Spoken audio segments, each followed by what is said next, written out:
गुरु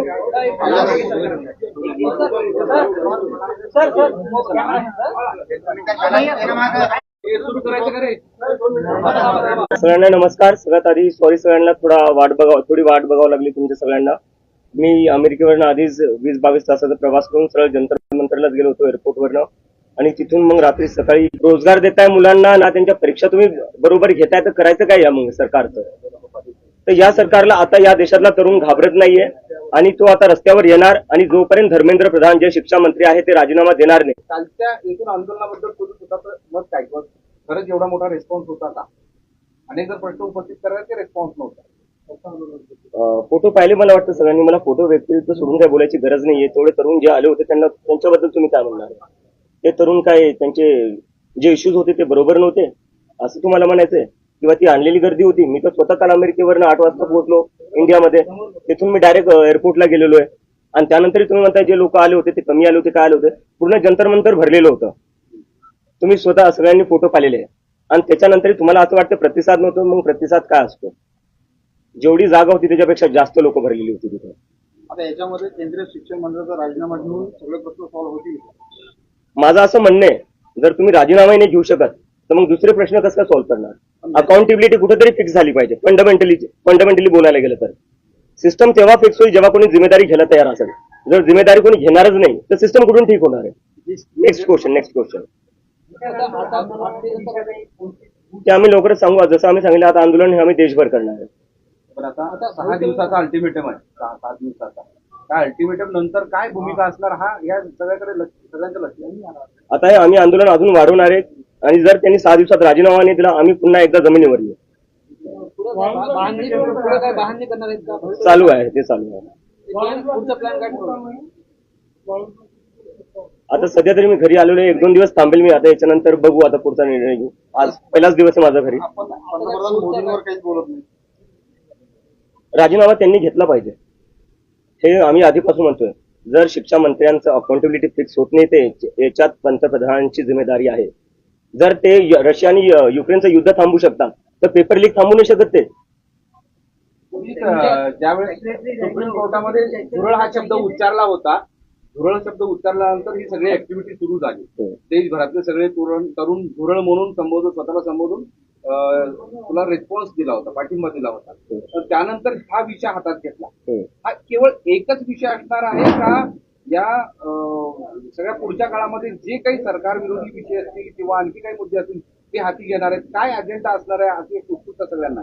जे युवकांचे मुद्दे आहे, मग तो शहरी भागातला युवक असो का ग्रामीण भागातला युवक असो किंवा तो शेतकरी युवक असो का कामगार युवक असो, आम्ही प्रत्येकांचे मुद्दे उचलणार आहे. एकूण राजकीय परिस्थितीबद्दल काय वाटतं? राजकीय परिस्थिती काय ते तुम्ही बघताच आहे. एका सेटायर मधून जन्मलेल्या पार्टीला एवढा समर्थन भेटते ते कशामुळे भेटतं? कारण की जेवढे राजकीय पक्ष आहे किंवा जे सरकार आहे त्यांच्याकडून या युवकांना आता काहीच अपेक्षा राहिलेल्या नाही. आता त्यासाठी खूप सगळं लवकर आहे. मी कालच इंडियामध्ये आलेलो आहे. 15 दिवसाआधी आमचं हे सगळं सुरू झालेलं आहे. तर आता त्यावर काही बोलणं खूप लवकर असेल. आम्ही ज्या लोकांनी आम्हाला सपोर्ट दिला आहे, ज्यांनी आमची मेंबरशिप घेतलेली आहे, त्या लोकांशी आम्ही संवाद करू, डायलॉग करू. त्यांचे जे काही सजेशन्स, आयडियाज आणि इनपुट असतील त्यानंतर आम्ही आमचा पुढचा मार्ग आणि डिसिजन घेऊ. आता एक विरोधक म्हणून टीका पण केली जाते. त्या सत्ताधारी कोण असेल किंवा आणखी कोणी असेल ते टीका पण करतात वेगवेगळ्या मार्गाने. मग बांगलादेश, पाकिस्तानचा विषय, परदेशात तू राहतो, त्याचबरोबर तुला सरकार विरोधी अजेंडा, असे वेगवेगळे. आता तू वाचला असत तर त्याबद्दल काय मत? माझ्यावर जे टीका केल्या त्या केल्या, ठीक आहे. आज मी तुमचं त्याला या सरकार आणि मीडिया, जे मेनस्ट्रीम मीडिया आहे त्यांनी पाकिस्तानी म्हणलेले आहे. जो मुलगा 17 वर्षाचा आहे त्याचं फक्त एकच काम होतं, मेहनत करायची आणि परीक्षा द्यायची. त्यांनी परीक्षा दिली. परीक्षामध्ये त्याला जेव्हा कळलं की त्याची मार्कशीट चुकीची चेक झाली, तो कारभार त्यांनी उघड आणला, तेव्हा तुम्ही त्याला पाकिस्तानी म्हणले. या देशात तुम्ही कोणाला पाकिस्तानी म्हणणार? लोक आमच्याशी जुडतायत. प्रशांत भूषण, संजय हेगडे जे सुप्रीम कोर्टचे लॉयर आहे तेही आमच्यासोबत जुडतायत. त्याला जोडण्याचं असं आहे की इतर जे विरोधातले पक्ष आहेत काँग्रेस सारखे, ते उघडपणे पाठिंबा देताना दिसत नाहीत. काही संपर्क झालाय का या काळात? नाही, काही संपर्क नाही झाला.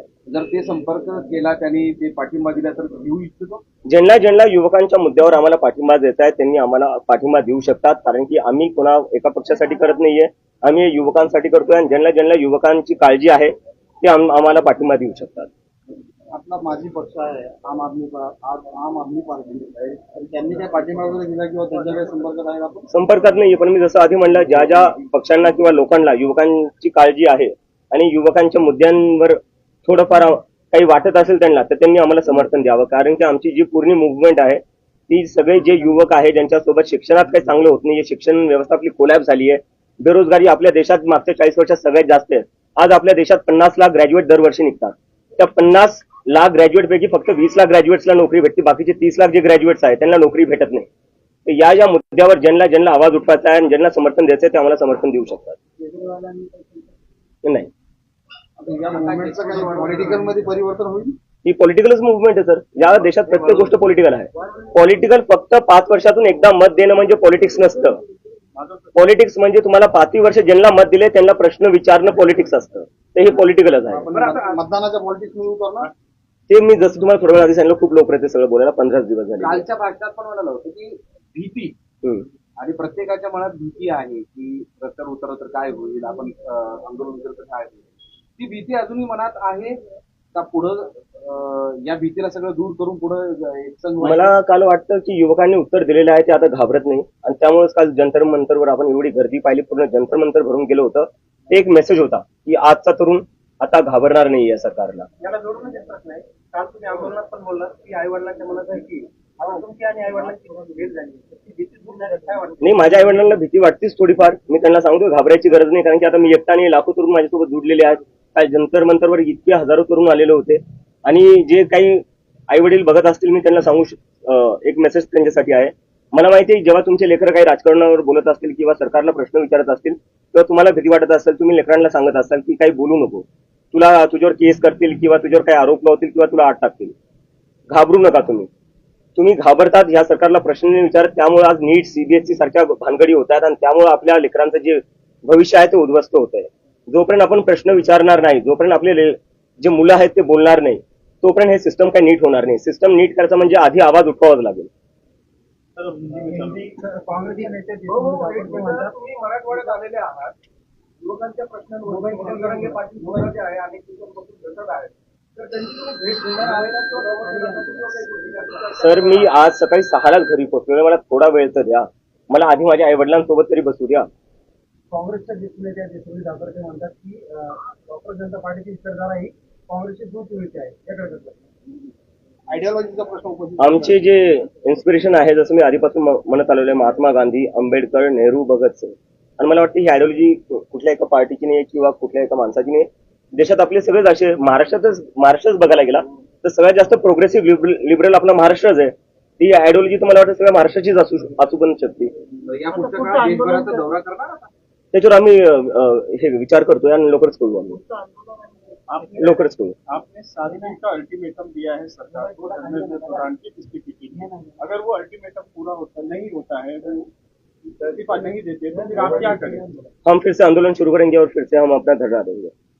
धर्मेंद्र प्रधान जी का इस्तीफा देने से क्या प्रॉब्लम सॉल्व होगा? क्या सेंट्रल गवर्नमेंट ने इसमें और कुछ इनिशिएट करने की जरूरत है, क्योंकि एजुकेशन जनरेशन से इम्पैक्ट करता है. एक मैं आपसे पूछना चाहता हूँ, एक मेरा सीधा क्वेश्चन है, सिस्टम कैसे ठीक होगा जब कोई जिम्मेदारी लेने को तैयार नहीं है? अब बताइए मुझे, पहले जिम्मेदारी तो लेनी पड़ेगी ना.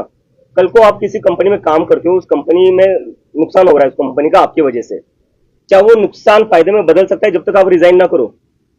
और ये कौन सा है, मतलब कोई भी प्राइवेट जॉब देख लीजिए, आप कहीं प्राइवेट जॉब करने जाओगे, आपसे एक गलती हो जाए, 2 गलती हो जाए, आपको जॉब से निकाल देंगे. यहाँ हर रोज पेपर लीक हो रहे हैं. देश में कौन सा एक सरकारी पेपर है जो लीक नहीं हो रहा है?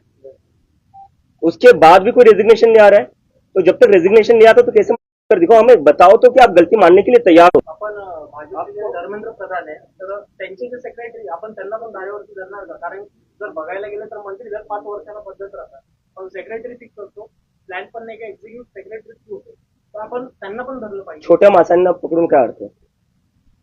आपको हर तरफ ते वरती कोण बसत, त्यांना ऑर्डर कोण देत आहे? आता मी त्याच्यावरच बोलतोय, एक ऍक्शन घेतलंय सरकारने यावर, जे सीबीएसई नीट मध्ये झालेलं. काय केलेलं आहे? ट्रान्सफर केले ऑफिसर्सचे.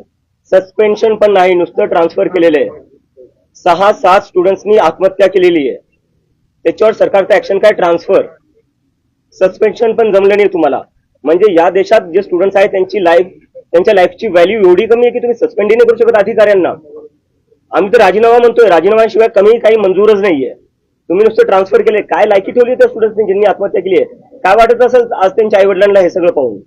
कल सोशल मीडिया पे कई लोगों का कहना था कि गर्मी बंद थी और आपके लिए पाकिस्तानी लफ्ज का भी इस्तेमाल हो रहा है, इसके बारे में आप क्या कहें? मैं ये पहले ही बोल चुका हूँ, भीड़ कहाँ से कम थी, फोटोज देख लीजिए आप जाकर, पूरा जंतर मंतर भरा हुआ था. कुछ लोग आ गए थे जो धरना शुरू होने से पहले ही फोटो निकाल कर चले गए और दिखा दिया कि देखो भीड़ आई. अरे शुरू ही नहीं हुआ था, मैं खुद वहां नहीं पहुंचा था. जब मैं चला गया तब तो पूरा भरा हुआ था. और किस को पाकिस्तानी कहोगे आप? स्टूडेंट्स को पाकिस्तानी कहोगे, मुझे पाकिस्तानी कहोगे, अपोजिशन को पाकिस्तानी कहोगे, आप जैसे पत्रकारों को पाकिस्तानी कहेंगे जो सरकार से सवाल पूछते हैं. तो भारतीय है कौन, इंडियन है कौन? बस आईटी सेल वाले. क्या लगा रखा है इस देश में?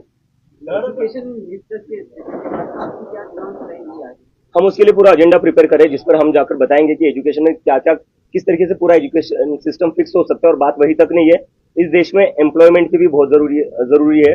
हम देख रहे हैं 10-12 साल में, जो पिछले 10-12 साल में जो इंडिया का पॉलिटिक्स रहा है, हिंदू मुस्लिम कर रहे हैं. उस हिंदू मुस्लिम से किसी को जॉब नहीं मिल रही है, उस हिंदू मुस्लिम से किसी की एग्जाम अच्छी नहीं जा रही है.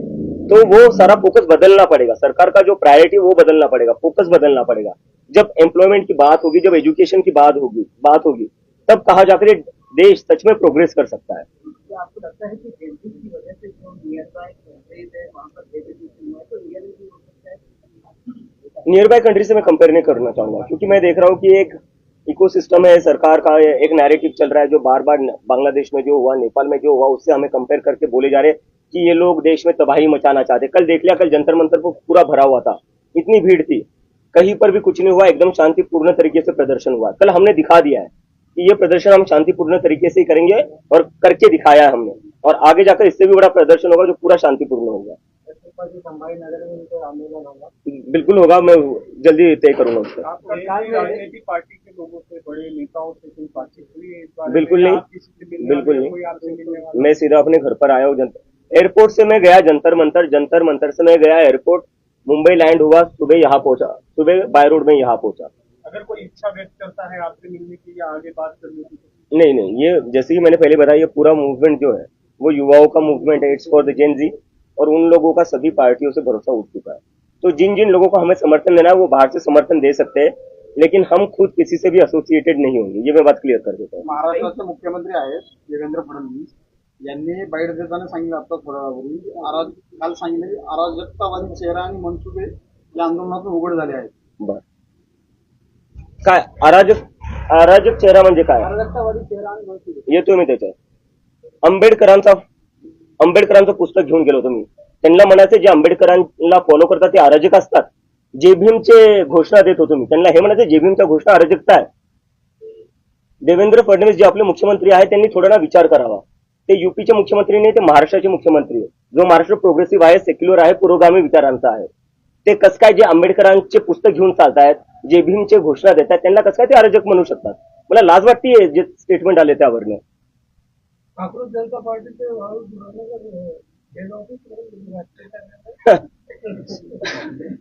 प्रयत्न करू बेस बनवायचा इथे.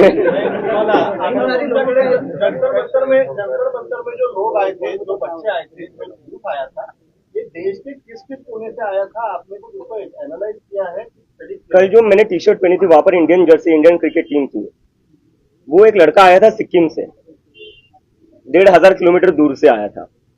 एक लड़का आया था केरला से, वो भी बोल रहा था सर मैं केरला से आया हूँ, बहुत दूर से आया हूँ, आपसे बस 2 मिनट बात करनी थी. तो मैंने बात कर ली उससे. कुछ लोग आए थे उड़ीसा से, कुछ लोग आए थे बंगाल से, राजस्थान से लोग थे, गुजरात से लोग थे, महाराष्ट्र से. तो मतलब पूरी टीम में मेरे जितने भी दोस्त थे पुराने, वो सारे वहां पर ही थे. तो पूरे देश भर से लोग आए थे. कश्मीर से भी एक दोस्त मिला था मुझे, वो भी आया हुआ था. आपका जो ये पक्ष है वो एक मूवमेंट के लिए सीमित रहेगा या आगे और भी इसको कुछ आएंगे? आप राजनीति में उतरेंगे, अपना अलग से पक्ष बनाएंगे? जैसे मैंने कहा कि राजनीति को बस अपना इलेक्शन की तरफ मत देखिए. देश का जो नुकसान हो रहा है ना, वो इसलिए हो रहा है क्योंकि आप लोगों ने ना राजनीति को बस इलेक्शन तक ही लिमिटेड रख दिया है. 5 साल में एक बार इलेक्शन करवा दो, उसके बाद सब भूल जाओ क्या हो रहा है क्या नहीं हो रहा है.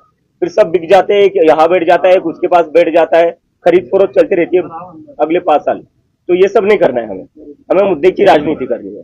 याची नोंदणी जी आहे, पक्षाची नोंदणी करणार आहात का कुठे? एक मिनिट. नोंदणी कुठं